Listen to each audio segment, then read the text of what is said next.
Welcome to the Jazz Flyte Podcast. I'm your host, Darrell Scott, and together we will dive into the lives and careers of the jazz legends who have left a rhythmic imprint on the world. Be prepared to reminisce on the highs and the lows of their musical journey and the trials that sculpted their timeless musical gems. We'll preserve the legacy of these extraordinary maestros and find inspiration in the melodies of their lives. Subscribe now and never miss a beat. Now, let's get to the show.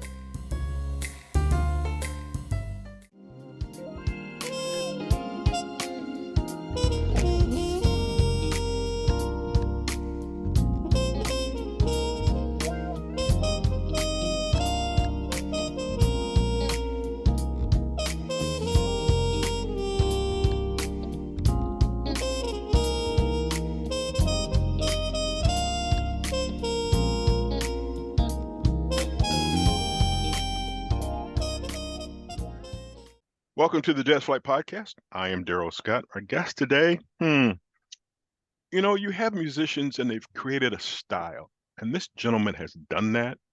It's a little bit R&B, it's contemporary, it's jazz, it's a whole bunch of things. And he now has this nickname, which I want to get into, called the Soul-Trumpeter. Ladies and gentlemen, Lin Rountree. Lin, how you doing today?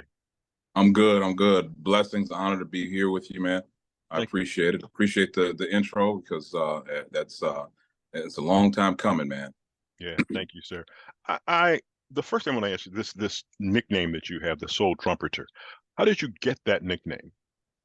Well, you know how you get some of these, how you go out, you get all these names that people give you, and you say, well, why can't I give myself a name? So I gave that to myself because, again, and I know, part of the theme, what you'll hear from me, throughout the interview is me trying to push instrumental music into different areas.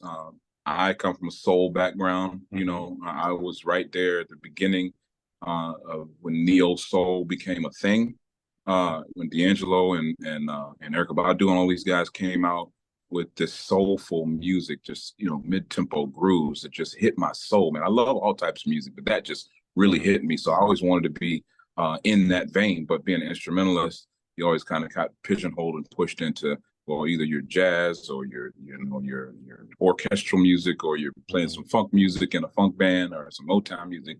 And there wasn't a lane for a neo soul artist that just played the trumpet or was instrumentalist. So I decided, as far as a way of branding and differentiating myself from all the millions of other trumpet players out here playing some dope, great stuff in jazz, I kind of wanted to lay claim to where I wanted to be, and the best way to do that is to give myself a nickname and have that nickname plastered everywhere, so one would know before they even knew me what I may be about.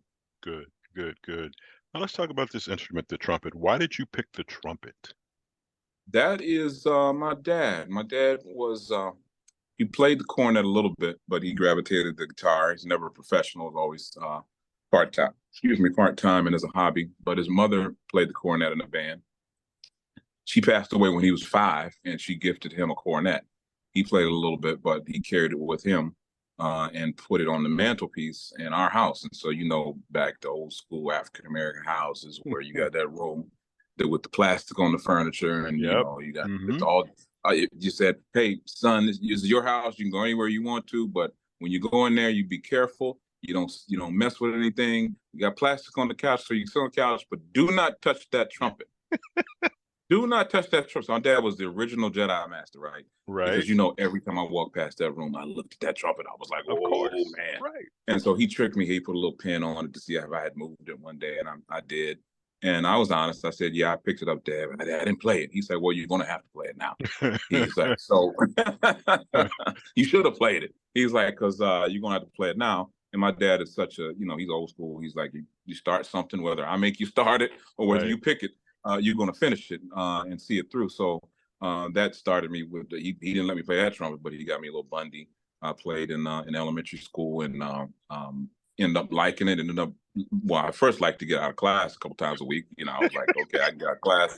This might be something here. A couple hours, I can go goof around in the music room with the music people. Right. But I carried it through high school, and then I actually went to Florida A&M on a scholarship. We can go back and revisit that conversation, but I went on a scholarship, music scholarship. That trumpet took me through college, and upon graduation with college, my dad gifted me the cornet and said, "Hey, I want you to take this and put it on your mantelpiece, in your house." He was like, "Because this is the manifestation of that little conversation that we had." He was like, "I can't believe it. I'm proud of you."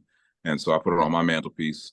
My daughter walks by it. I try to do the same thing with her, but she's got, the internet, and she reads, and she knows, all of the tricks of the trade. And she hears Dad practicing all the time. So she doesn't want anything to do with it. So, I don't have to ever touch it, Dad. So I think that tradition stopped. That's how the young folks are nowadays.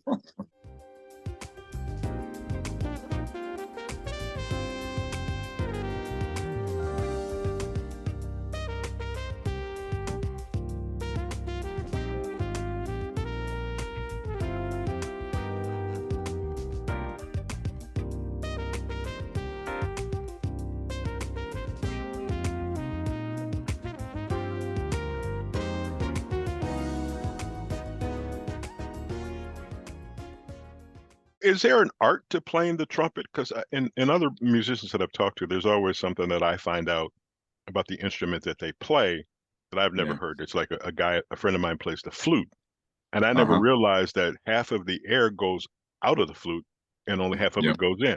What is it about the trumpet that makes it a unique instrument?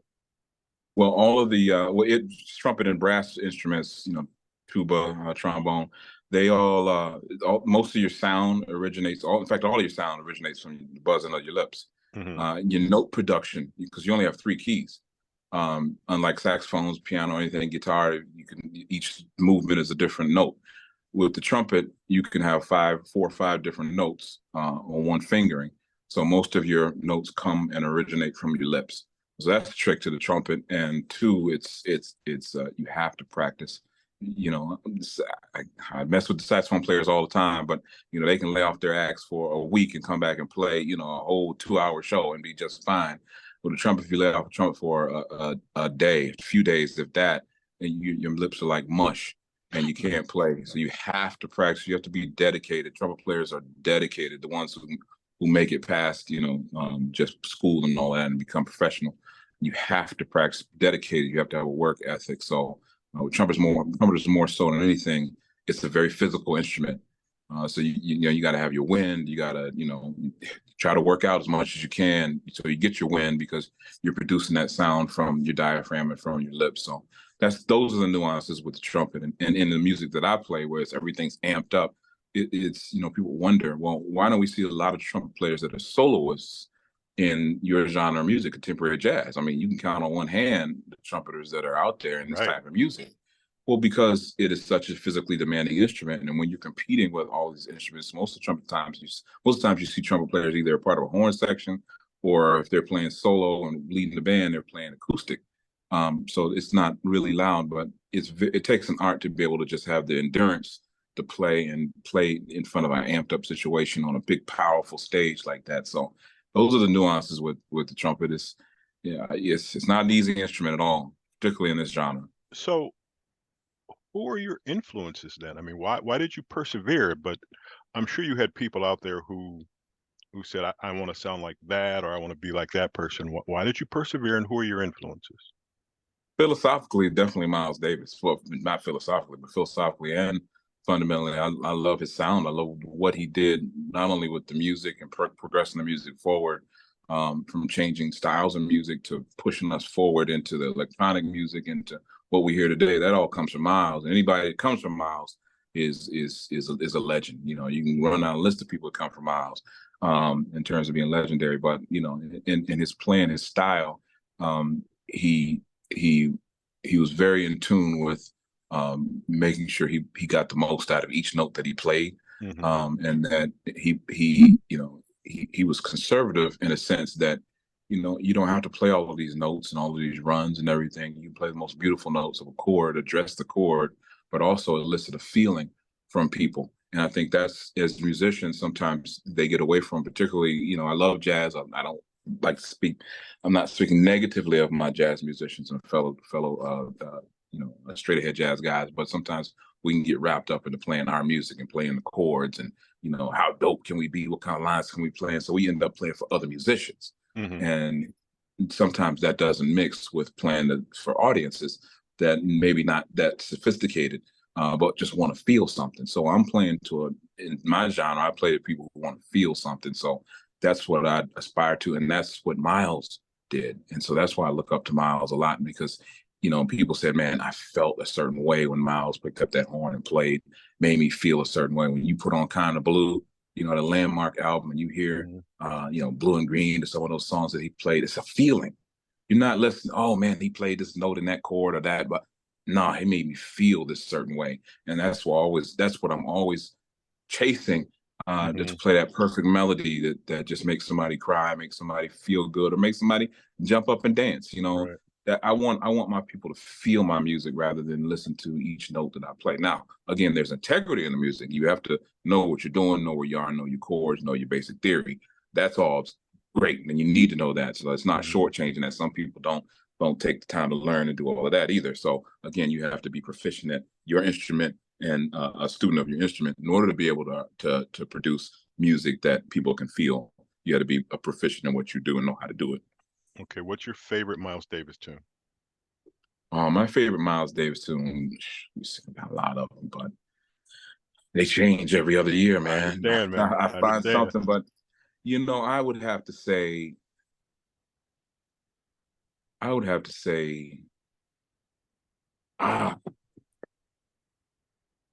he played a version of Bye Bye Blackbird, and not many trumpet players really performed that. I mean, instrumentalists really performed that song, but he took that song and he made it his. He didn't write it, but he made it his. So I like Miles Davis playing Bye Bye Blackbird, and I've covered that song a lot live, different instances. But of course, you go back to that Kind of Blue album. You go to every song on there, man. Freddie Freeloader was a song that I loved. It's just so cool and so dope and funky. And he comes in, dun dun dun. I mean, it's just that those notes, the way he just comes in on that dun dun dun, and he lays back dun dun dun dun dun dun dun ba dun dun dun. See, I mean that right there is so cool, man. I have one Miles Davis story, and I think you'll be able to relate to this. So, he was at a venue in downtown Cleveland called the Palace, and it's him and I can't remember the rest of the folks in the band, but he was at that stage where the person would do a solo, and he'd kind of walk away and let that person be in the full focus of whatever's going on. Well, this night, I got lucky. I got 5 of my friends with me. We are front row center. So this solo starts, he walks away, and then he kind of walks toward the front of the stage. And he leans over the stage and goes, "How am I doing?" Okay, we got nothing to say, because this is at that point where, and if you know Miles and all the stories about him, he wasn't always the friendliest guy. He didn't necessarily do things like that. But he did this, and we all sat there, and they all kind of looked at me like, I don't know what to say. I got nothing. Right. We're just gonna let him was play. Was Kenny Garrett? Was this the Kenny Garrett? I think Kenny Garrett was doing the solo. Yeah. And then I heard a bunch of other different stories about him. But yeah, Kind of Blue. Don't get me wrong. I really love Tutu. And I love We Want Miles. That's just. See now, Sketches in Spain album, man. See, it's one of those things now that once we get done, I'm gonna go find Miles Davis music and play it before I get out of here. You spent some time. You graduated. You go down to FAMU and the Marching 100. Tell me about that experience and what that taught you, what you learned from that, and so forth and so on. So coming from quasi north, I was in Washington D.C. at the time, and I came down, but still had no idea about black bands, HBCU bands. I was there with a bunch of people who knew the deal. They were from Baton Rouge and from Florida and all these places that knew about these bands and the systems and coming up in these bands. So I was a fish out of water. I told people I was going on a FAMU band, date myself, but they had just come back from playing in France for the bicentennial, and so they were riding a high. Time magazine has just done a story on them. They were just on USA Today. It was just they were at a high, and so I told everybody I'm going to play with that band. So of course I couldn't turn back and not play with the band. But when I Right. got there and started to see, you know, the practices and some of the different let me see, let me be politically correct, the different motivational tactics that they used to make sure that they got the best out of you or of you. Or that I said, man, this is definitely different, but I'm gonna stick with it. My dad was in my ear again. You know, you start something, you say something, you're gonna stick with it. So I had no choice but to stick with it. But it was definitely eye opening. But all said and done, it created a situation where everybody that I was in the band with, that I came from the band with, ended up being my brother. You know, we were brothers by the end of that time, and then that created synergy with the rest of the band members, and then the caliber of musician that was there. There were some that were highly technical, but some that were just ridiculously soulful. And then you had people like Wynton Marsalis used to come down and do seminars, and Wyclef Gordon used to come down and do seminars. And then you had, this is where Cannonball Adderley and Nat Adderley were, teachers before. So, I mean, there's a rich tradition in jazz music. And so it was just people playing all kinds of music here and there. So it was just full of music. So that was my experience. And then marching and just, being able to persevere through the practices, because, just because you were signed to the band, you weren't guaranteed to march. Right. Every week you had to do a thing we call Shake the Tree. And so every Thursday or Friday, I can't remember when, maybe Friday, before the performance, we all had to get up, individually, and the whole band, entire band is sitting on the bleachers watching you, maybe one trumpet player, a flute player, a sax player. You all are doing your version of whatever song that you're supposed to be doing, top to bottom. Or they would call out parts of the show, not to keep you up there too long, but they said, all right, you guys are going to do the slow song. 1, 2, 3, and you're by yourself, and a whole band is up there, and you're playing, or you got to do the dance that they know you can't dance, so they put you in there when the dance steps are going, so that the whole band can see you. That was a daunting experience, man. Your peers, it's fine playing in front of people you don't know. Your peers that are sitting there all watching you know what the routines are and critiquing you. Not to mention the upperclassmen there waiting for you to mess up so that they can deal with you after. And then if you don't get chosen, then then it's even more embarrassing, because they say you're gonna hold the stand. And holding the stand meant that, you could put a uniform on, but your job was not to play, but to bring out the stand for the band director, and hold the stand so the band director doesn't fall off. So everybody else is out there marching, and you holding the stand like that, and everybody's watching you hold the stand. That's that old school, man. So that kept you on your toes. So again, when I say in my bio that it taught me how to prepare, practice, and perform, it did, man. Because to this day, I've done hundreds of shows, thousands of shows, but to this day, I got a show tomorrow in Atlanta. I haven't done. Last time I played was maybe 2 weeks ago, so I'm gonna do my full show right here in the basement, full out. Just because I want to see where I am. Right. And I record myself to see where I am, to make sure I'm giving my best to the audience that's coming to pay however much they're paying to come see me tomorrow. And then playing in front of big audiences, when I do Sea Breeze, 10,000 people, or in Africa or somewhere, I don't get nervous, because I get anxious, because you should be anxious because you honor the music and honor what you want to play. So I can ball them anxiety, but I don't get scared because I've been there and I've had that experience. So that's what that's taught me. So before shows, whether it's a traveling show like it's a summer concert or whatever, or just you on stage, do you take the opportunity to rehearse your whole show just to improve it, perfect it, or just get over the butterflies? Oh yeah, no, you talking about before shows, like the day before, like what I'm talking about now? Yeah, the day before. Now I'll go through the songs just to make sure, because just because you've played these songs over and over again, if you don't play them for a while, or or you're just thinking of other things, and life gets in the way, you're not sharp. So I play through the songs as I'm going to play them.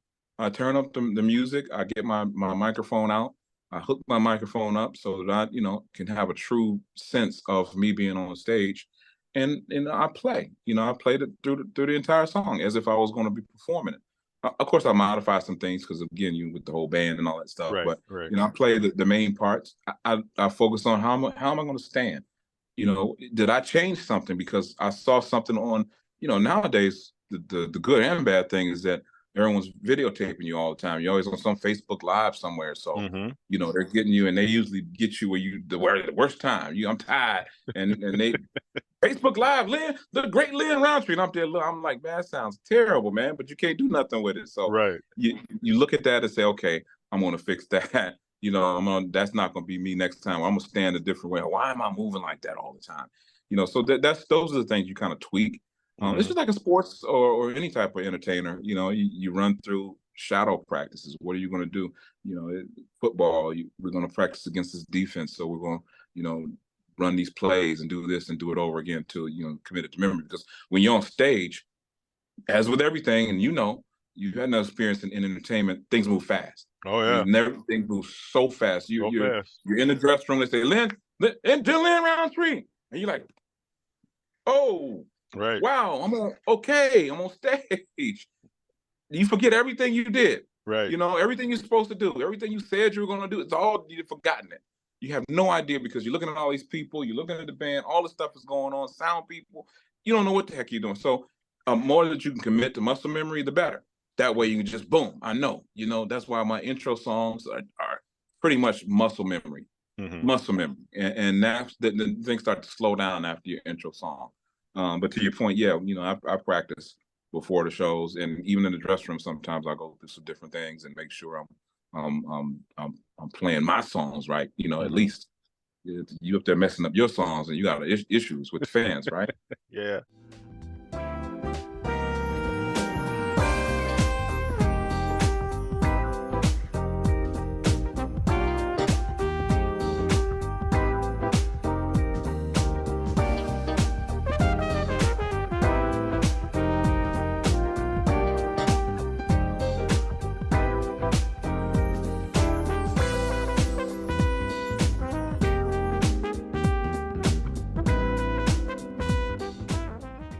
And doing some research on you, I understand you have this collective, is what I think you call it.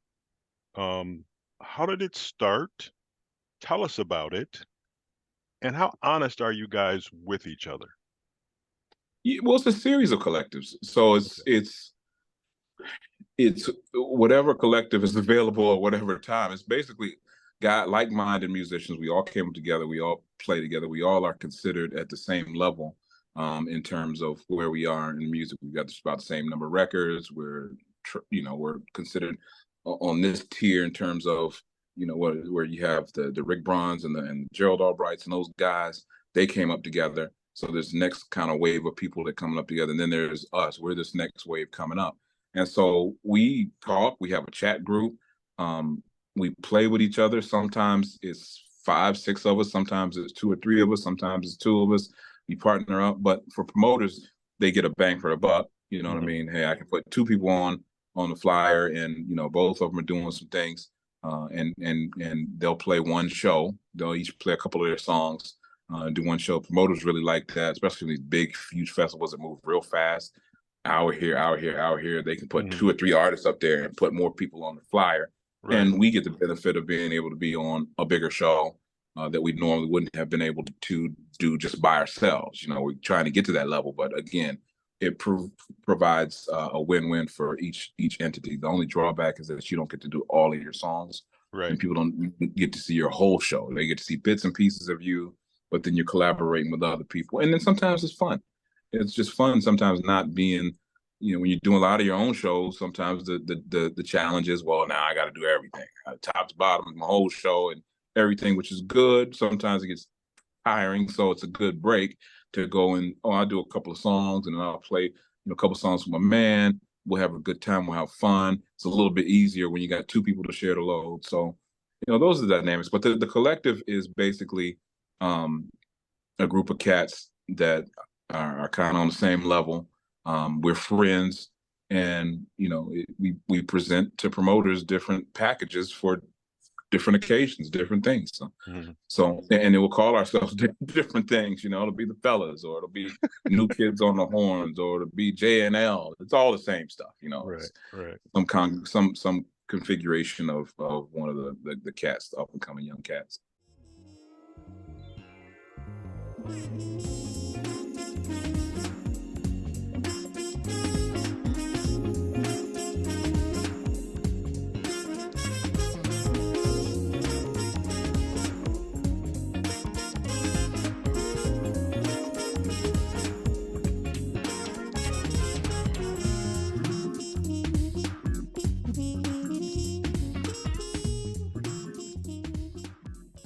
So also in my research, I found this thing where you were in the movie Sparkle. It's Whitney Houston, and I'm not gonna be honest, I can't remember everybody else, but Whitney's in it.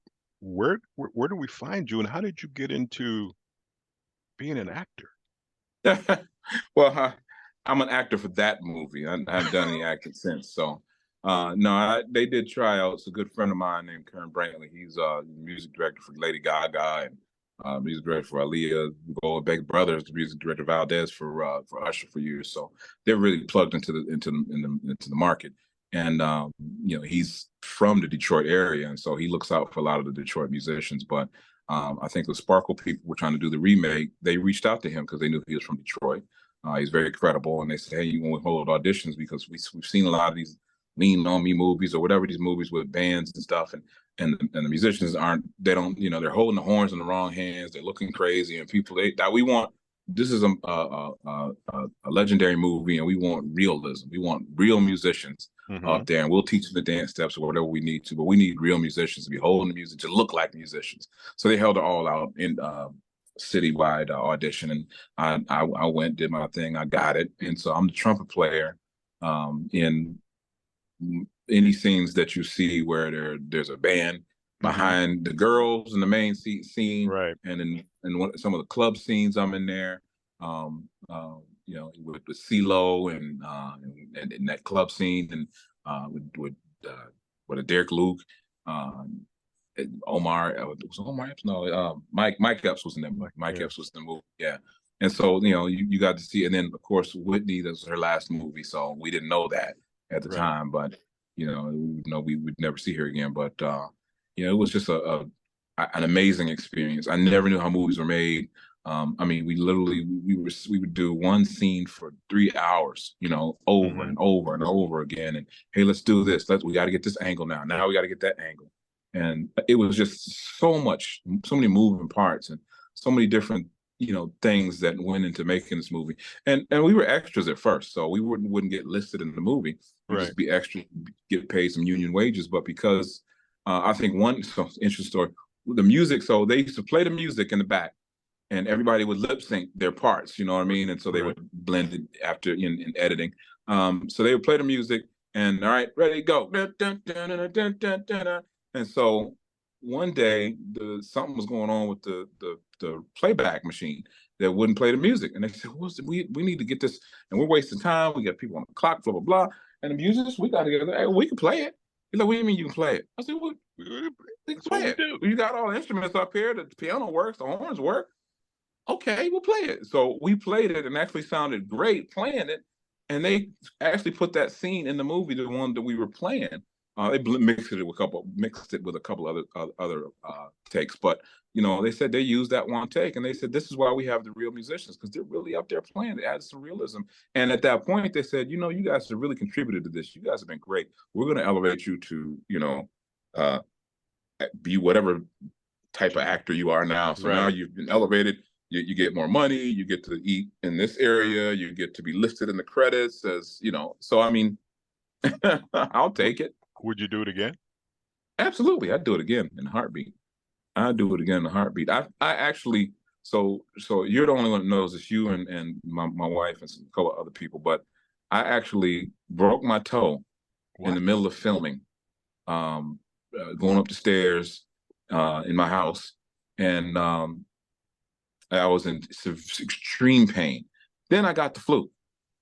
So it was, but I said, look, these people are going to replace me from this movie, and I want to be in this daggone movie. Right. I was like, so I'm gonna hop myself into this place.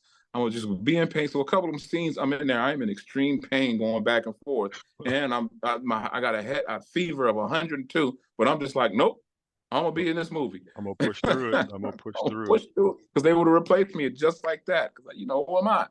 Right. But no, it was a great experience. Now, more on the I music, definitely do it again. More on the music scene. You've had countless numbers of Billboard singles and so forth and so on. And I ask this question of a lot of my guests. The technology is changing. Now everything is streaming. You do one song, you don't necessarily do a 10, 12 song CD and put it out and let us pick. You, and this is just when I'm repeating what other people have said. You put out a single in January, you put out another single in March. Give me your opinion of this streaming thing versus CDs or albums or whatever we want to call them now. Yeah, well, I believe in creating albums. I think sometimes it's a cop out for some people. Some people it works. Some people it's a cop out to just create singles and just keep putting out singles. They're missing the bigger picture. You're making a single, you want to just put it out. What's your motivation? You just want to get it on the radio and get heard, or are you making a body of work for somebody? And again, I can't tell you, that you're wrong. Right. I just sometimes I know the motivations to some of the folks that are doing. Not everybody. Some of the folks are doing it. I've heard their motivations, and I know, and I don't agree with some of them. But again, that's what you put a song together, and that's what you want to do. That's where you are. I don't discredit you. I don't down you, but I do down some of the people whose motivations are just mainly money. But that said, I like to create a body of work, and for me, an entire CD, whether it's digital or whether it's on a jump drive, is what we're moving towards. Jump drives now. People, no one has CDs anymore. Go to my shows and try to sell CDs. I'm buying CDs, but I can't play it. So we're getting these jump drives now with CD jackets so that we can sign those and people can have something physical they can leave with. But I like to create a top to bottom body of work. I got a lot of songs, and I put the songs together on a CD. And if you listen to my CD start to finish, there's a flow. It's almost like a DJ, I like to flow. I like for somebody to be able to put my CD in and leave it into the end so I can tell a whole story. This is where I am in this space of time. And a lot of the songs that I put on some of these CDs don't make a particular CD, not because they're not good songs, but because they don't fit at this moment. I've had songs that I've written, songs that I just put on my last CD, was written back in 2008, but I never found it to fit anything until I got to that last CD that I did. So, and as far as streaming goes, people are really upset, and I think on the surface, they have a valid point at these streaming services and then not being able to get fair compensation for streaming versus when people will go have to buy the album and then you get a point of sale and you get the money from there. Which again, artists weren't getting that much money any, so don't. A lot of people are young. Don't fool yourself. Right. People weren't getting rich in that vein either. That we can go back in those stories. But TLC didn't make any money to the second, third album. They actually owed the label for all their national, platinum selling records. So, but again, I cite TLC because back then, it took an enormous machine and a lot of money, hundreds of thousands of dollars, to be able to get your music heard by tens of thousands of people. All right. That took millions of dollars to get it heard to distribution houses in England and somewhere, let alone Australia or Africa. You have to pay these distribution houses. You'd have to get the payola and get it on the radio. It's a lot of machine work to get your music in front of all these people. And at the end of the day, the artist still didn't make a whole bunch of money. The label took the money because, you're in a deficit now. We had to spend all this money on you. It's $200,000 to record the record, $10,000 for the video. We're pushing it out. Now, with streaming, you don't have to pay anything. Right. But the price that it would cost you to get on the streaming service, which is less than $100. And then people in Africa, people all over the world get an opportunity to turn their streaming platform on and listen to Lin Rountree, something that I made right here in my basement. There's somebody in Angola listening to me right now and appreciating my music. So this never would have happened back in the day. This opportunity didn't exist. You had to go through a bunch of labels. You had to do this. You had to do that, blood, sweat, and tears, and be directed by the label. Now you can put out whatever song you want to, make it however you want, however good, however bad. You can put it on a streaming platform, and somebody in China can listen to it.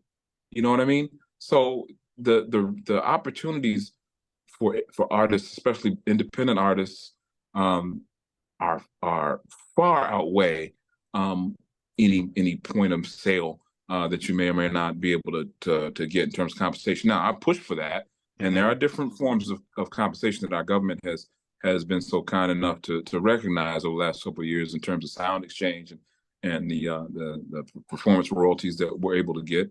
Which, if I'm on a streaming platform, I do now take part in the performance royalties. So we're getting compensated by that.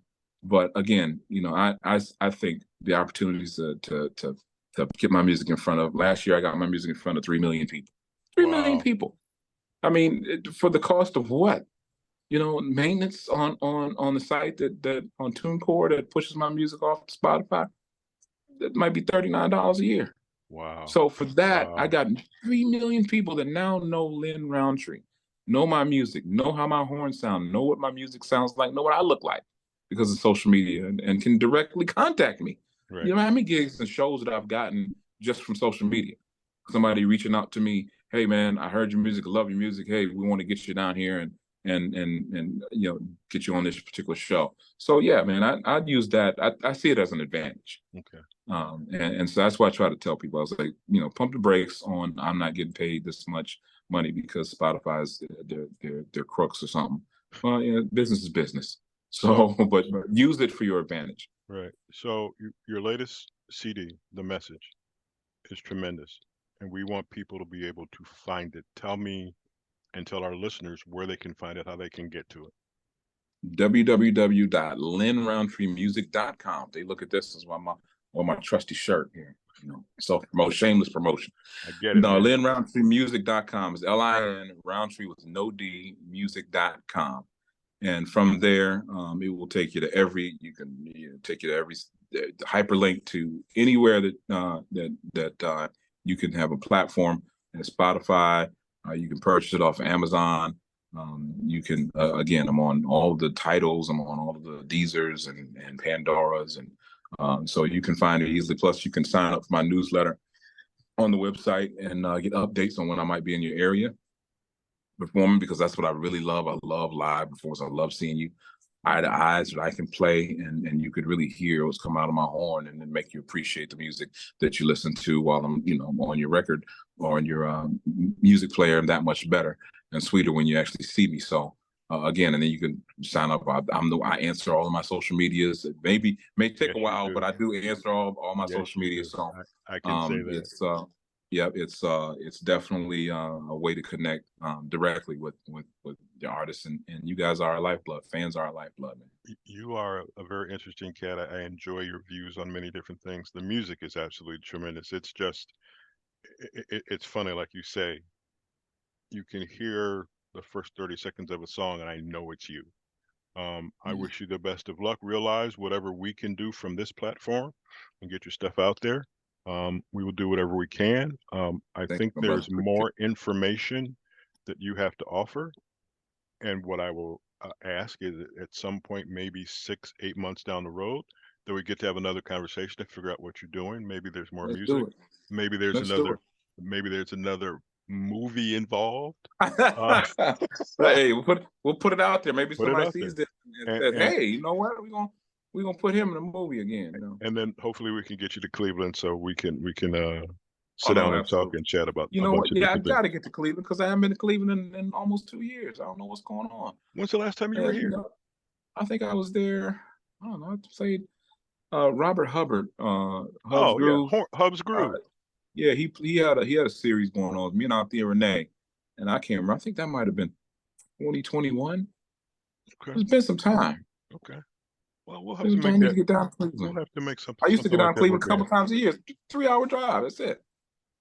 Well, even if you come down just to visit, hit me up and we'll get together, have lunch or something, talk about music and explore more music. Lin, I greatly appreciate. Let's do it. I greatly appreciate the time. Absolutely, brother. I'm not a Pistons fan, and that's what I'll say. But but a good friend of mine, which I'm sure everybody in Detroit knows, is John Mason, who was Mason in the Morning. Yeah. John and I used to work together. So once again, Okay. congratulations. Do what you do. I'll be playing the music as much as I can, and we'll be in touch. So thank Amen. you. And pray for the Pistons, man. We just broke a loss record straight, 15 straight. So yes, we're on a rebuild, man. I wasn't going to talk about that. Ladies and gentlemen, we're putting more stock in the Lions, so hopefully we can get our act together moving forward. Man, I actually like the Lions. I don't know why, but everybody talks about Barry Sanders. I'm older than you. I talk about Billy Sims, but that's a whole nother thing. Yeah. Once again, thank you. Ladies and gentlemen, you've been listening to the Jazz Flyte Podcast. Join us again next week. And if you need to hit me up, go to jazzflyte@gmail.com. Once again, Lin Rountree, thank you very much, and we'll talk to you all later.